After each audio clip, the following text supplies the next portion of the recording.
Hello everyone, आज हम एक नई इकाई बैंकिंग के विषय में पढ़ने जा रहे हैं। तो बैंकिंग से संबंधित कुछ पॉइंट दिए गए हैं जिनको मैंने यहाँ पे नोट कर दिया है और इनके विषय में हम जानेंगे कि ये पॉइंट टू पॉइंट क्या होते हैं। जैसे यहाँ पे मैंने खाते के प्रकार लिखा, बचत खाता, चालू खाता, सावधि जमा खाता, आवर्ती या संचयी जमा खाता, अल्पवयस्क का खाता। उसके बाद नेक्स्ट पॉइंट हमारा आता है, ये जो पॉइंट्स थे 1 2 3 4 5 ये थे खाते के प्रकार के। उसके बाद अगला है बैंक ड्राफ्ट क्या होता है। तीसरी चीज़ लाकर, फिर फोर्थ में है धन निकासी की विधियाँ। धन निकासी की विधियाँ जो हैं वो एक होता है कि आहरण फॉर्म वहाँ मिलता है बैंक में, उसके द्वारा निकाला जाता है। दूसरा चेक के द्वारा, तीसरा एटीएम मशीन के द्वारा। अब फिर चेक के भी प्रकार होते हैं, एक होता है वाहक चेक या धारक चेक जिसे बियरर चेक कहते हैं। दूसरा होता है आदेशित चेक या ऑर्डर चेक। तीसरा होता है रेखांकित चेक जिसे हम क्रॉस चेक भी कहते हैं। तो बैंकिंग कोई नई चीज़ नहीं है, ये आज के समय में लगभग लोग जानते हैं कि हम बैंकिंग में कौन कौन से काम कर सकते हैं, किस प्रकार के हम काम कर सकते हैं। कुछ इसी बैंकिंग में जो काम होते हैं वही कुछ काम आपके पोस्ट ऑफिस में भी हो जाते हैं, कुछ चीज़ें पोस्ट ऑफिस में भी होती हैं। तो इनके विषय में आज हम पॉइंट टू पॉइंट इनके विषय में पढ़ेंगे। तो सबसे पहले बैंकिंग होता क्या है। बैंकिंग जो होता है इसमें हम अपने चीज़ों को जमा करते हैं, या धन जमा करना या कुछ भी होता है उसको हम जमा कर सकते हैं, उस पे हमको ब्याज भी मिलता है। और व्यापारियों के लिए भी ये अच्छा होता है, व्यापारी इससे अपना व्यापार करते हैं। कोई भी चीज़ अगर किसी अन्य देश से या दूसरे राज्यों से या दूसरे ज़िलों से मंगाना होता है तो वो अपनी बैंकिंग के थ्रू अपनी जो धन होता है उसे उनको पे करते हैं और उसके बदले में वो सामान मंगाते हैं। तो बैंकिंग तमाम सुविधाओं के लिए आता है और ये प्रतिदिन जो है ज़रूरी होता चला जा रहा है, दिन प्रतिदिन ज़रूरी होता चला जा रहा है कि हम किसी भी कार्य को कैसे आसानी से हल करें। तो ये बैंकिंग के द्वारा काफ़ी सुरक्षित और आसान भी हुआ है अपनी चीज़ों को एक जगह से दूसरी, अपने धन को एक जगह से दूसरी जगह ले जाने में या मंगाने में। तो इसमें धन जमा करना या धन उधार भी मिलता है बैंक के द्वारा आपको मकान बनवाने में, या पढ़ाई के लिए शिक्षा ऋण के लिए हायर एजुकेशन में आप एडमिशन लेते हैं, या शादी विवाह में भी आपको मिलता है। पर्सनल आप कोई चीज़ खरीदना चाहते हैं, गाड़ी है कोई भी चीज़, तो उसके लिए भी आपको बैंक से लोन मिलता है। आप अपना पैसा बैंक में भी जमा कर सकते हैं, क्योंकि घर में रखना उतना सुरक्षित नहीं है जितना सुरक्षित बैंक में है। तो आइए हम जानते हैं कि बैंक में हम कितने प्रकार से खाते खोल सकते हैं। तो बैंक में खाता जो है वो हम करीब 5 प्रकार से खोल सकते हैं। सबसे पहले आपका आता है बचत खाता। अब इस बचत खाते में इसका सबसे बड़ा उद्देश्य है कि इसमें कम और मध्यम वर्ग के जो लोग होते हैं वो बचत खाते खोल सकते हैं। यह खाता बैंक द्वारा निर्धारित न्यूनतम धनराशि जमा करके खोला जा सकता है। जैसे कुछ बैंक हैं वो 500, 1000 जो भी उनका अपना है रूल्स हैं उनके अकॉर्डिंग वो आपसे कुछ रुपए जमा कराते हैं और आपका बचत खाता खोल देते हैं। और इस बचत खाते में आपको जो है कुछ ब्याज भी मिलता है। वो बैंक डिसाइड करता है कि हम कितना ब्याज देंगे बचत खाते पर। और बचत खाते से धन निकालने के लिए आप आहरण फॉर्म जो मिलता है बैंक में उसे आप भर के अपनी पासबुक के साथ में जब देते हैं तो वो धन आपको निकाल के देता है जितना आप उसमें लिखते हैं। या चेक द्वारा भी आप बचत खाते से अपना धन निकाल सकते हैं। दूसरा है आपका चालू खाता। इस चालू खाते में आपको बैंक ब्याज नहीं देता है, लेकिन इसमें दिन भर में कई बार जमा या निकाला जा सकता है। आप चाहे जितनी बार जमा करिए चाहे जितनी बार निकालिए। तो ये चालू खाते का होता है। इसमें बड़ी बड़ी कंपनियां होती हैं, व्यापारी लोग होते हैं, निगम और संस्थाएं होती हैं जो अपना लेन देन नहीं करते हैं, वे चेक द्वारा ही लेन देन करते हैं। इसलिए बैंक में अपना चालू खाता खोलते हैं तो इस पे ब्याज नहीं मिलता है। लेकिन क्योंकि आप जैसे कोई भी संस्था हुई, बड़ी संस्था हुई, तो वो पता चला चेक के द्वारा ही पेमेंट करती है, तो चेक के द्वारा पेमेंट करने के लिए आप बचत खाते से नहीं कर सकते हैं। अगर बचत खाते से आप ज़्यादा करेंगे तो तो बैंक उस पर चार्ज लगा देता है, इसलिए चालू खाता खोला जाता है। आपको किसी भी चीज़ का, बिजली का बिल, पानी का बिल, मकान का किराया, ऐसी तमाम चीज़ें हैं, आपको फ़ीस देनी है स्कूल की, आपको कोई भी ऐसी तमाम चीज़ें हैं, किस्त देनी है किसी घर की, गाड़ी की, तो ये सब आप चेक द्वारा भी पेड कर सकते हैं। तो इसमें एक दिन में कई चेक आपके निकल सकते हैं या कई बार आप जमा कर सकते हैं, इसलिए इस पे कोई ब्याज नहीं देता है और ना ही इस पे कोई चार्ज लगाता है। दूसरा आपका आता है सावधि जमा खाता। इसमें धन निश्चित समय के लिए जमा किया जाता है। बैंक खाताधारी को प्रमाण पत्र प्रदान करता है। इस प्रमाण पत्र पर राशि, समय, ब्याज दर और ब्याज की अदायगी की विधि और जमा का प्रकार सब कुछ लिखा होता है। खाताधारी अवधि की समाप्ति पर धन निकालता है और अगर कोई समस्या है खाताधारी को, वो चाहता है कि हम अपना धन समय से पहले निकाल लें, तो समय से पहले निकालने के लिए बैंक जो है उस पर थोड़ी सी कटौती कर लेता है उसकी ब्याज दर पे, और बाकी जो भी राशि होती है वो खाताधारी को वापस कर देता है। और आपका फोर्थ जो आता है वो आता है आवर्ती या संचयी जमा खाता। इसमें जो है एक निश्चित धन, जैसे 5 के गुणांक या 10 के गुणांक के रूप में प्रति माह निश्चित समय के लिए जमा करना होता है। जैसे आप इसको एक तरह से आप कह सकते हो आरडी जैसे आप खोलते हो कि साल भर के लिए 200 साल के लिए हमने खोला और उसके बाद उसमें 1000 रुपये या 1200 रुपये, हम 500 रुपये प्रति माह जमा करेंगे, तो आप इस तरीके से ये आप आवर्ती या संचयी जमा खाता खोल सकते हैं। ये छोटी छोटी बचत के लिए काफ़ी अच्छी होती है। आवर्ती जमा योजना जो है वो डाकघर में भी होती है। अभी मैंने कहा कि कुछ चीज़ें बैंक और डाकघर जो होते हैं वो थोड़े बहुत सी मामले में एक दूसरे से रिलेटिव होते हैं। जो बैंक में कार्य होता है वो डाकखाने में भी होता है, तो ये आप बैंक में भी खोल सकते हो और डाकखाने में भी खोल सकते हो। उसमें आपको छोटी छोटी रकम जो आप बचत करना चाहते हो वो बचत करिए, और बचत करने के बाद एक जब समय आपका पूरा हो जाएगा आपकी किस्त देने की, तो आप जब वो विड्रॉ होगा तो आपको एक अच्छी खासी रकम जो है, धनराशि जो है वो मिलती है। किसी भी जगह आप उसको खर्च कर सकते हैं एज यू विश। उसके बाद आता है आपका अल्पवयस्क खाता। अल्पवयस्क वे होते हैं जो 18 साल से कम के होते हैं, जिनकी उम्र जो है 18 साल से कम होती है। मिनिमम 10 साल होनी चाहिए और 18 से कम होनी चाहिए, मैक्सिमम 10 होनी चाहिए। 10 साल का हो या 18 से कम हो तो वयस्क का खाता खुलता है। इसमें जो हैं, जो पेरेंट्स भी आपके होते हैं वो आपके साथ ज्वाइंट खाता खुलवा सकते हैं, वो खोल सकते हैं।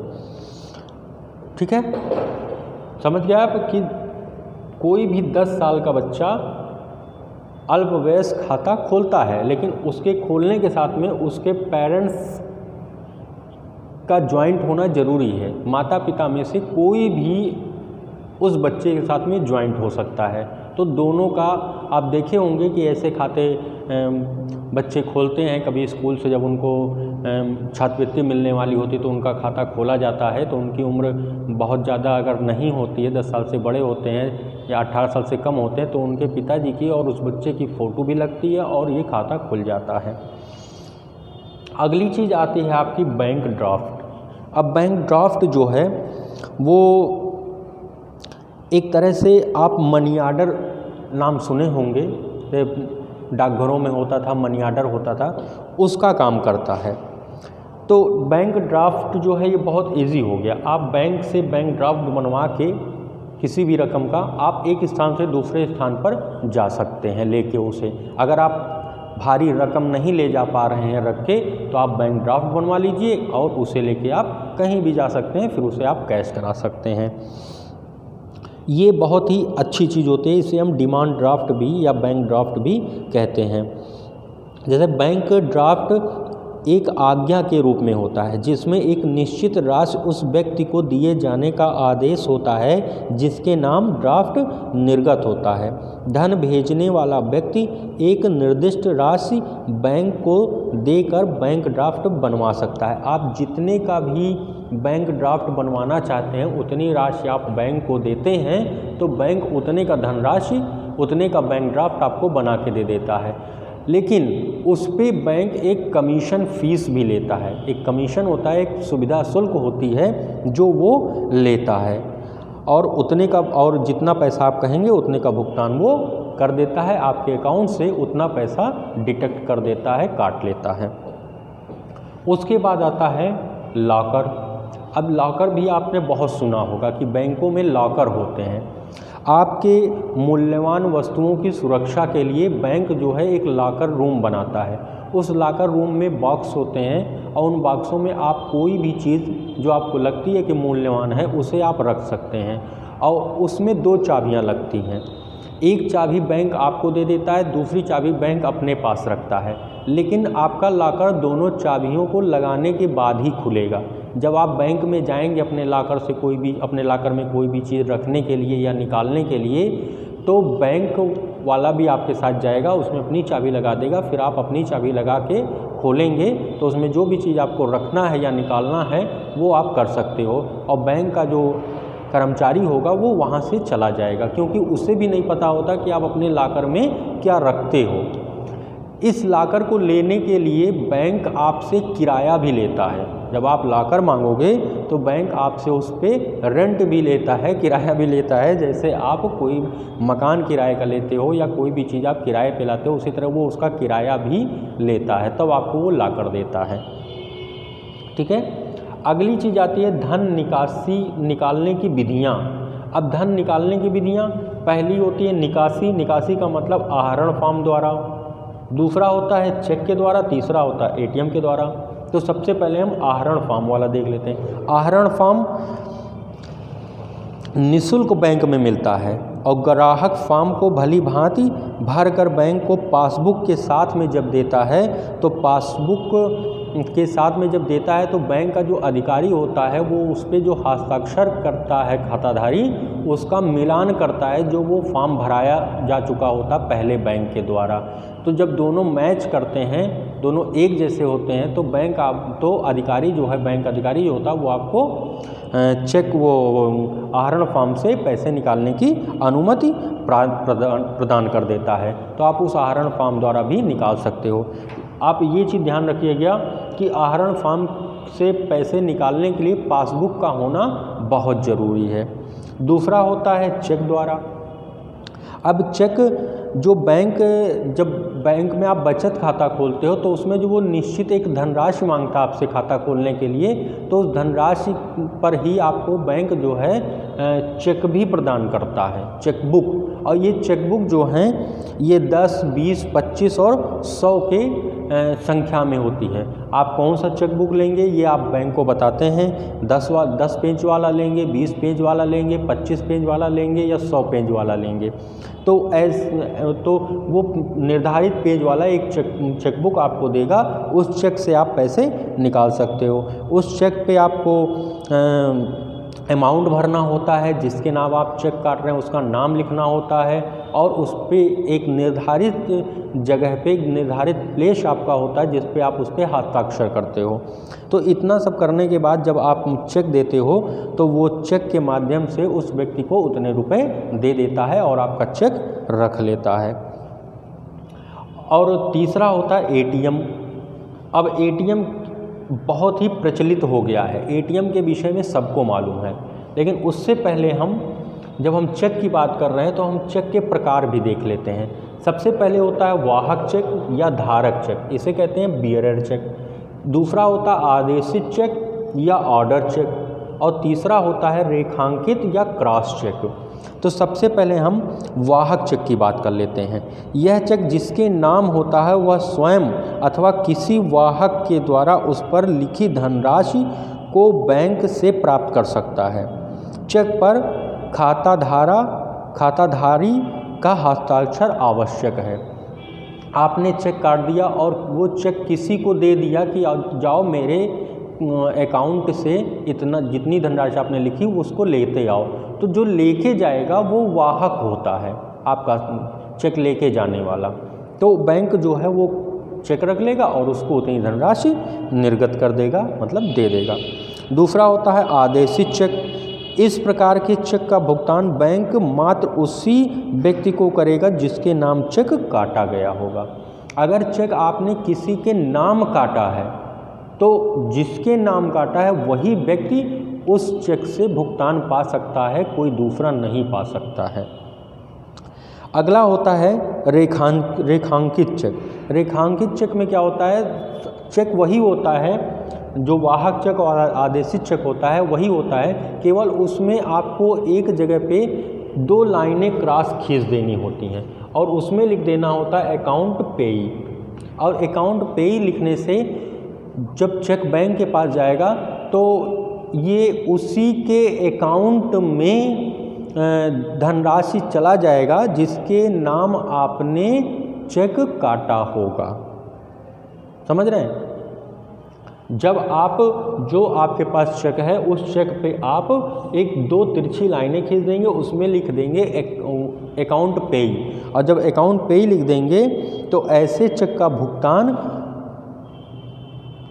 चेक धारक के खाते में किया जाएगा और उसको कैश नहीं दिया जा सकता है। ठीक है। तीसरा, अब रेखांकित चेक हो गया। अब आते हैं अपने एटीएम पे। अब एटीएम जो होता है इसे हम ऑटोमेटेड टेलर मशीन, इसका फुल नेम जो है ऑटोमेटेड टेलर मशीन कहते हैं। यह एक स्वचालित व कंप्यूटरीकृत मशीन है जो ग्राहक को वित्तीय हस्तांतरण से जुड़ी सेवाएं उपलब्ध कराता है। आप एटीएम देखे होंगे और एटीएम मशीन भी देखे होंगे, शायद बहुत से लोगों ने एटीएम से पैसे निकाले भी होंगे। आप देखते हैं कि एटीएम एक कार्ड होता है और उस कार्ड पे एक चिप होता है जिधर आपका नंबर छपा होता है और दूसरी तरफ आपका एक खास चुंबकीय पट्टी होती है जिस पे बैंक कहता है हस्ताक्षर आप अपना कर दीजिए। तो जब आप बैंक में एटीएम डालते हैं तो वो चिप जो है आपसे जुड़ी सारी रीडिंग कर लेता है जो फॉर्म आपने भर के बैंक में दिया होगा। तो इन सब चीज़ों को करने के बाद आपसे एटीएम कई चरणों में आपसे पूछता है। पहले चरण में जैसे आपने डाला तो उसमें आ जाएगा कि आप क्या करना चाहते हैं, बैंकिंग के बाद फिर आपका खाते का प्रकार चुनने को कहता है। आपने किस प्रकार का खाता खोला था उसको चुनिए। फिर आपसे पिन मांगता है और वो पिन जो है आपको बैंक जब आपको एटीएम देता है तो आपको पिन भी बताता है। या अब हो गया है कि आपका एटीएम जो है वो चला आता है, आपके घर चला आता है बाई कोरियर, बाई पोस्ट, और फिर आप उसी एटीएम में जाके एक नया पिन जनरेट कर लेते हैं। इस तरह भी आप पिन बना सकते हैं। तो कई चरणों में पहले तो आप एटीएम डालेंगे तो आपसे पूछेगा कि आप बैंकिंग करना चाहते हैं तो आप बैंकिंग पे क्लिक करेंगे। फिर उसमें खाते का प्रकार आएगा कि आपका खाता जो है बचत खाता है कि चालू खाता है कि कौन सा खाता है, तो उस पर आप क्लिक करेंगे। फिर आपसे वो पिन पूछता है, पिन आप डालेंगे, अमाउंट पूछता है कि कितना अमाउंट आप निकालेंगे। तो जब ये प्रोसेस आपका हो जाता है, आप सही सब कुछ भरते हैं तो एटीएम से आपकी धनराशि निकल आती है, जितनी धनराशि आप एटीएम में डाले होते हैं, फीड किए होते हैं कि हमको इतनी धनराशि चाहिए। तो इस तरीके से आप एटीएम से भी पैसे निकाल सकते हैं। और इसमें ऑनलाइन बैंकिंग आती है। ऑनलाइन बैंकिंग जो होती है जिसे हम नेट बैंकिंग या इंटरनेट बैंकिंग भी कहते हैं, यह बैंकिंग का सबसे आधुनिक स्वरूप है जिसमें बैंक ग्राहक को पारंपरिक बैंकिंग सुविधाएं भी किसी भी स्थान पर नेट के माध्यम से मिल जाती है। जहाँ भी आप नेट हो, आप देखते हैं कि फ़ोन में आप नेट डाटा डलवाते हैं तो रिचार्ज करवाते हैं, तो उससे आप बैंकिंग जो है, नेट बैंकिंग जो है, ऑनलाइन बैंकिंग जो है वो बहुत ही आसानी से कर सकते हैं। इसमें आप तमाम तरह के आपको छूट मिलती है कि जैसे आप कॉलेज की फ़ीस जमा कर सकते हैं, मोबाइल का बिल जमा कर सकते हैं, रेलवे आरक्षण के द्वारा आप ऑनलाइन टिकट की बुकिंग कर सकते हैं, ऑनलाइन आप ख़रीदारी कर सकते हैं। आपने देखा होगा कि बहुत से लोगों ने, बहुत से आप ही सभी लोगों में से बहुत से ऐसे लोग होंगे जो एटीएम से ख़रीदारी करते हैं, एटीएम से अपने रिचार्ज अपना मोबाइल कर लेते हैं। आप कोई भी चीज़ किसी के अकाउंट में आप पैसे भी देके भेज देते हैं ऑनलाइन बैंकिंग के द्वारा। तो ऑनलाइन बैंकिंग की सुविधा भी बहुत आसान है और ये तो घर बैठे या आप किसी भी जगह बैठे हों, एक जगह से दूसरे जगह आप कुछ भी भेज सकते हैं या कुछ भी मंगा सकते हैं ऑनलाइन बैंकिंग के द्वारा। तो इस टाइप से बैंक आपको तमाम सुविधाएं देता है। इन्हीं सब प्रकार से ऑनलाइन बैंकिंग हो गई और ये सब तमाम तरह से आपको प्रोसेस करके आपको तमाम सुविधाएं देता है, जिससे आप आसानी से कोई भी चीज़ खाता खोल सकते हैं, बैंक से पैसे निकाल सकते हैं। अगर आप बैंक नहीं जाना चाहते हैं, आप चेक से निकाल लीजिए, एटीएम से निकाल लीजिए, आप अपना चेक किसी को दे के उससे मंगा लीजिए जो जा रहा हो। तो तमाम आप काम बैंक के द्वारा कर सकते हैं। उसके बाद अब आपसे इससे रिलेटेड छोटे छोटे क्वेश्चन आपसे पूछ लिए जाते हैं कि खाते को प्रकार बताइए, या बचत खाता किसे कहते हैं, चालू खाता किसे कहते हैं। तो आप इनके विषय में आपको मालूम होना आवश्यक है। या चेक क्या है, चेक के प्रकार क्या हैं, या वाहक चेक, आदेशित चेक या रेखांकित चेक के कार्य कैसे हैं, ये कार्य कैसे करते हैं। तो ऐसे छोटे छोटे प्रश्न आपसे वो पूछ सकता है। और जो इनके क्वेश्चन हैं वो बहुत ज़्यादा क्वेश्चन टिपिकल नहीं है कि बहुत आपको टफ लगे। केवल आपको छोटी छोटी बातों का ध्यान रखना है कि बैंक अब कार्य कैसे करता है, कैसे आपको ब्याज देता है। जैसे मैंने बताया था कि बचत खाते पर या सावधि जमा खाते पर, आवर्ती संचयी जमा खाते पर आपको बैंक ब्याज देता है। तो ब्याज का निर्धारण कैसे करता है कि कितना ब्याज आपको दिया जाए। तो अब के समय में जो आरबीआई द्वारा गाइडलाइन आई है उसमें क्या है कि प्रतिदिन जितनी भी धनराशि आपके अकाउंट में है उसके हिसाब से आपको ब्याज मिलेगा। और इसमें ब्याज मिलने का सबसे तरीका क्या है कि बहुत छोटी छोटी बातें हैं कि आपका ब्याज जो आपने पढ़ा था उसमें वाणिज्य गणित में कि आप ब्याज की गणना कैसे करते हो। तो ब्याज की गणना जो होती है वो होता है वैसे ही मूलधन गुणे दर गुणे समय और बटे 100। इसी ब्याज का मतलब साधारण ब्याज, इसी फार्मूले से ब्याज की गणना होती है। और एक ख़ास बात इसमें जो समय होता है वो आप 1/365 ही रखते हैं। बैंकिंग में समय जो है वो 1/365 रखेंगे। और इसमें जैसे आपने कोई धनराशि आज जमा की, मान लीजिए 2-4 दिन जमा रही, फिर वो निकाली गई, फिर आपने जमा की, तो इसमें महीने भर का कैलकुलेशन होता है, पर मंथ कैलकुलेशन होता है। तो एक महीने में मान लीजिए आपने 4 बार निकाला, 4 बार निकाला और 10 बार जमा किया, तो उसके बीच में जो गैपिंग आती है, 1 तारीख को आपने मान लीजिए 1/11 को आपने जमा किया, उसके बाद आपने जो है जाके 10 तारीख को 10/11 को फिर आपने जमा कर दिया। मान लीजिए यहाँ पे 1000 जमा हुआ, फिर आप यहाँ पे गए 500 जमा कर दिए। तो 1 से 10 तारीख मतलब अब इसमें 1 से 9 के बीच कितने हो गए, 10 हो गए। 10 कार्य दिवस जिसे कहते हैं, कार्य दिवस, इसमें आपकी धनराशि कितनी रही, 1000 रही।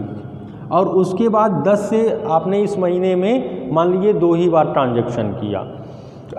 अब इसमें 10 से लेके 30 तारीख तक आपका कितना दिन बनता है, उसको आप देखेंगे तो यहाँ बनेगा 20 कार्य दिवस। और इस 20 कार्य दिवस में आपने 500 जमा किया। तो पता चला अब इनको पूरा जोड़ लेते हैं, और जब जोड़ेंगे तो ये 2000 वो 1000 और प्लस 500 ये 1500 आ गया। अब इस 1500 जो है ये आपका मूलधन होगा। दर आपका बताएगा कि दर कितना है क्वेश्चन में, और समय आप 1/365 रखेंगे। जब इसको आप सॉल्व कर देंगे तो आपका ब्याज आ जाएगा।